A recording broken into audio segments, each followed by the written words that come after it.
Mantras of our Divine Mother. Our Divine Mother says the Divine Consciousness is the only true health, the only true happiness. With my love and blessings, says our Divine Mother.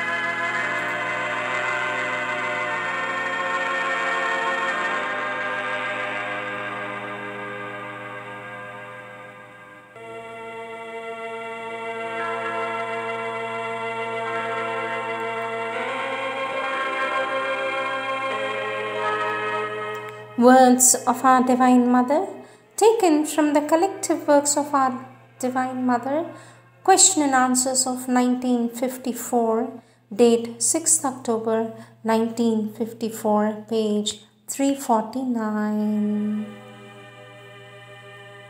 This talk is based upon Sri Aurobindo's Basis of Integral Yoga, Chapter 1, Calm, Peace, Equality. Quote from that chapter: absolute faith, faith that what is for the best will happen, but also if one can make oneself a true instrument, the fruit will be that which one's will, guided by the divine light, sees as the thing to be done, kartavyam karma. For this, our Divine Mother says, faith that always what is for the best happens. We may for the moment not consider it as the best because we are ignorant and also blind, because we do not see the consequences of things and what will happen later. But we must keep the faith that if it is like that, if we rely on the divine, if we rely on the divine, if we give him the full charge of ourselves, if we let him decide everything for us, well, we must know that it is always what is best for us will happen. Our Divine Mother says this is an absolute fact. To the extent to which you surrender, the best happens to you. This may not be in conformity with what you would like, your preferences or desire, because these things are blind. It is the best from the spiritual point of view, the best for your progress, for your development, your spiritual growth, your true life. Our Divine Mother says it is always that, and you must keep this faith because faith is the expression of a trust in the divine and the full self-giving you make to the divine. And when you make it, it is something absolutely marvelous. That's a fact. These are not just words, you understand? It is a fact. When you look back, all things, all kinds of things which you do not understand, which you did not understand when they happened to you, all things that you did not understand when they happened to you, you realize as just the thing which was necessary in order to compel you to make the needed progress. Always, without exception, it is our blindness which prevents us from seeing, says our Divine Mother.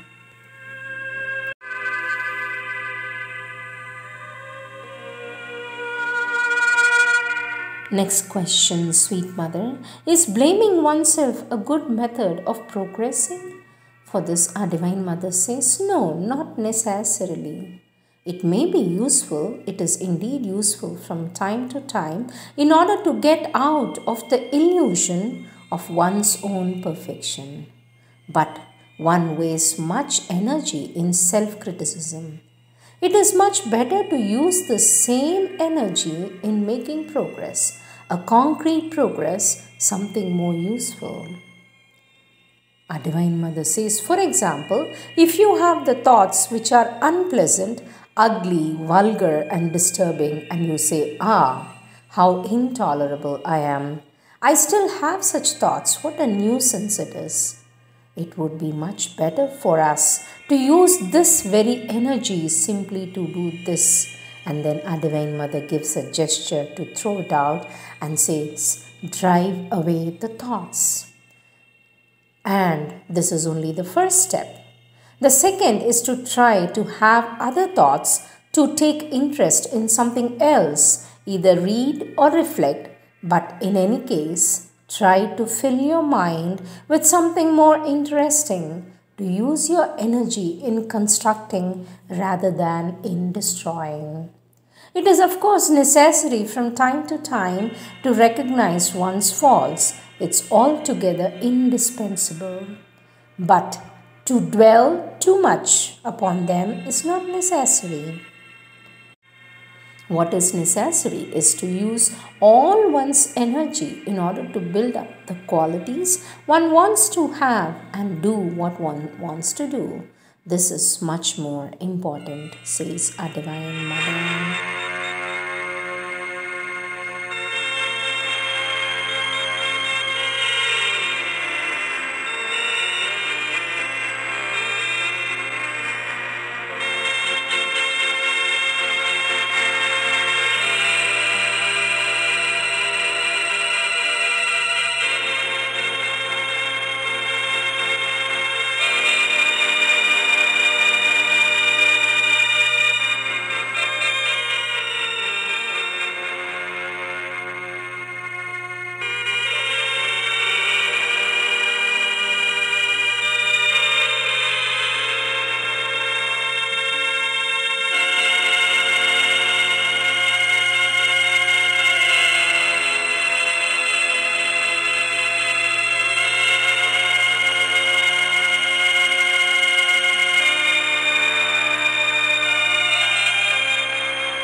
Next date, 17th November 1954, page 401. This is taken from the second chapter, Faith, Aspiration and Surrender, from the same book, Basis of Yoga of our Lord Sri Aurobindo. Question: Sweet Mother, here it is written, the truth for you is to feel the divine in you, open to the Mother, and work for the divine till you are aware of her in all your activities. Sweet Mother, why has our Lord said the divine once and the another time the Mother? For this, our Divine Mother says, Sri Aurobindo considers these two aspects of the problem. The truth is that there are people who can more easily get into contact with an impersonal divine than a personal divine. For them, to certain minds, certain types of intelligence, it is easier, they understand better or think they understand better. You see, there are certain, what we could call certain attributes of the divine, which it seems to them impossible to give to a personal being, and so they prefer to have a relation with an impersonal conception of the divine. So for them, he says this. There are others who are able to have both at the same time, one completing the other, but for the other still it is an antinomy, a contradiction. So they prefer to choose one or the other. And that is why he put it like that, so that each one may choose the approach that is easiest for him and the most expressive also. Essentially, it is the same thing. The human mind, it becomes different, and then man's mind fashions man's consciousness. And as for of the human consciousness, well, it depends on one's inner attitude and one's taste. The mind always needs to take divisions, otherwise it thinks it does not understand. Probably it is to help him in his work, so that there may be someone who would say, I don't want the personal divine. So he says, it's all right, turn to an impersonal God. Striving towards perfection.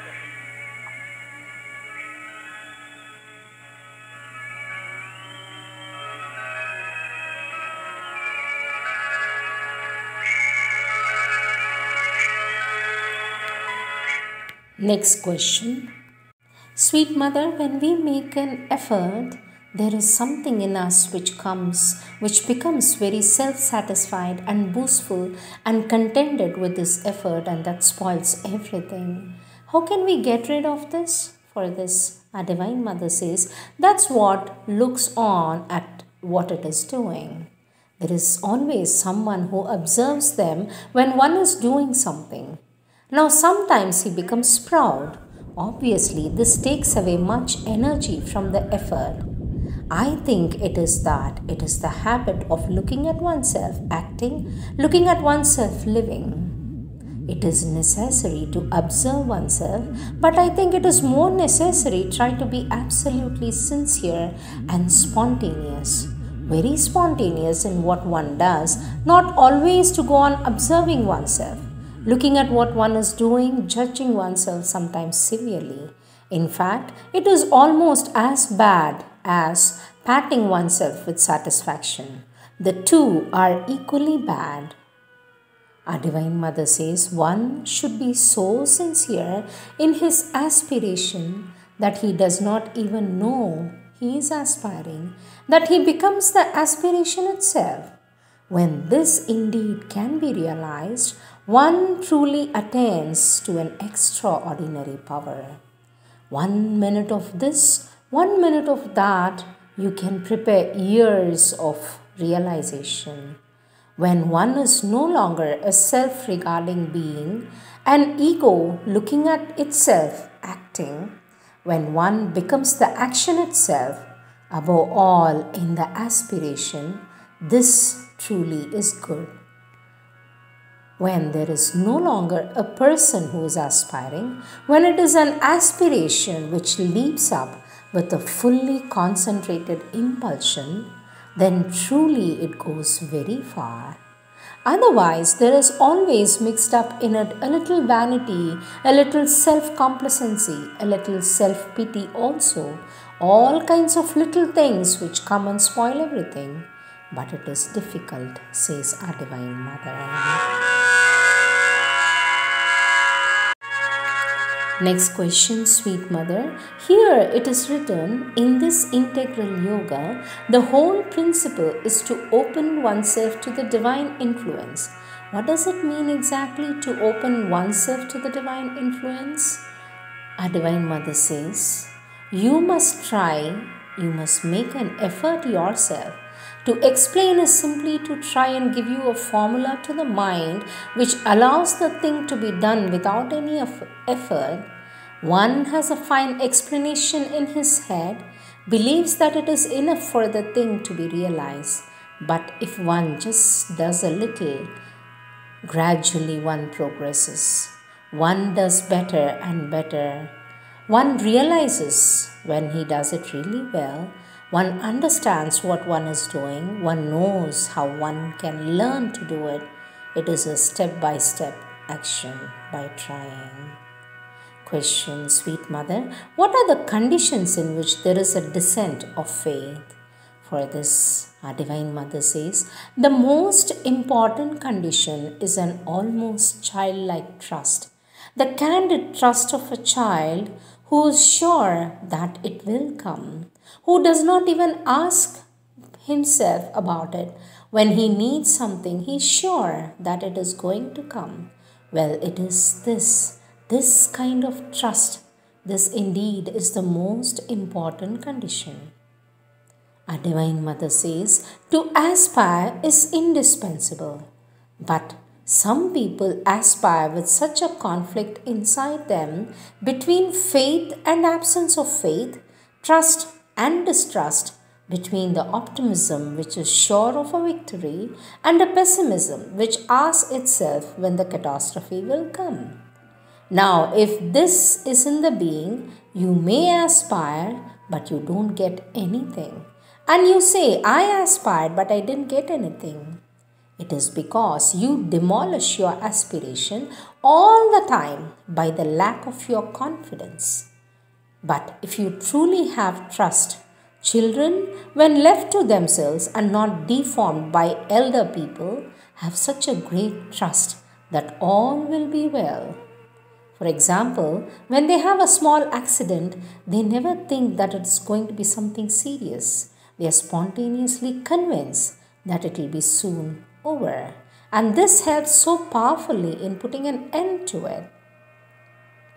And Divine Mother says, well, when one aspires for the force, the divine force, when one asks the divine for help, if one asks with the unshakable certitude that it will come, that it is impossible that it won't, then it is sure to come.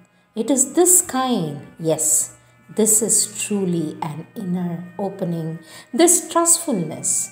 And some people are constantly in this state. When there is something to be received, they are always there to receive it. There are others, when there is something to have, a force descends. They are always absent. They are always closed at that moment, while those who have this childlike trust are always there at the right time. Our Divine Mother says, and it is strange, isn't it? Outwardly, there is no difference. They may have exactly the same goodwill, the same aspiration, the same wish to do good. But those who have the smiling confidence, smiling confidence within them, do not question, do not ask themselves whether they will have it or not have it, whether the divine will answer or not. The question does not arise. It is something understood. What I need will be given to me. If I pray, I shall have an answer. If I am in a difficulty and ask for help, the help will come. And not only will it come, but it will manage everything. Our Divine Mother says, if the trust is there, spontaneous, candid, unquestioning, it works better than anything else, and the results are marvelous. It is with the contradictions and the doubts of the mind that one spoils everything. With this kind of notion which comes when one is in difficulties, oh, it is impossible, I shall never manage it. And if it is going to be aggravated, if this condition I am in, which I don't want, is going to grow still worse, if I continue to slide down further and further, if like that, and one builds a big wall between oneself and the divine force one wants to receive. Our Divine Mother says, the psychic being has this trust, has it wonderfully, without a shadow, without any argument, without a contradiction. And when it is like that, there is not a prayer which does not get an answer, no aspiration which is not realized, says our Divine Mother. Question, sweet Mother, how can we get rid of Abhimana? For this, our Divine Mother says, oh, good heavens, first of all, see how utterly disastrous it is. It is very pity, it is destructive. And then take a step further and hold yourself up to ridicule. See to what extent you are ludicrous. So in this way, you get rid of it. But as long as you take it seriously, so long as you justify the moment, so long as somewhere in the mind there is an idea, after all, it's quite natural. I was ill treated, I suffer from the ill treatment, then it is finished. It will never go. But if you begin to understand that it is a sign of weakness, if you begin to understand that it is a sign of weakness, of inferiority, naturally of a very considerable egoism and narrow mindedness, above all of a pettiness of the feelings, a small heartedness. If you do understand that, you can find it. But your thought should be in agreement. If there is the attitude, I have been hurt, I am suffering, I am going to show that I am suffering, then it is like that. I am not going so far to mention people who nurse a fairly secret spirit of vengeance and say, I have been made to suffer, I shall make them suffer. This indeed becomes nasty enough for people to notice that it should not exist, though it is not always easy to resist. It indicates something very petty in nature. It may be very sensitive, it may be very emotional, it may have a certain intensity, but it is quite petty. It is all turned back on oneself and it is quite petty. Of course, you can use your reason if you have one which works. You can make use of the reason and tell something yourself which is very true, that in our being it is only egoism which always suffers, and that there is no egoism, there would be no suffering. If there was no egoism, there will be no suffering. And that if one wants the spiritual life, and that if one wants spiritual life, one must overcome this egoism. So, the first thing to do is to look straight at the suffering, perceive to what extent it is the expression of a very petty egoism, and then sweep the place clean, make a clean ground and say, I don't want this dirt. I am going to clean my inner chamber, my inner chamber, says our Divine Mother.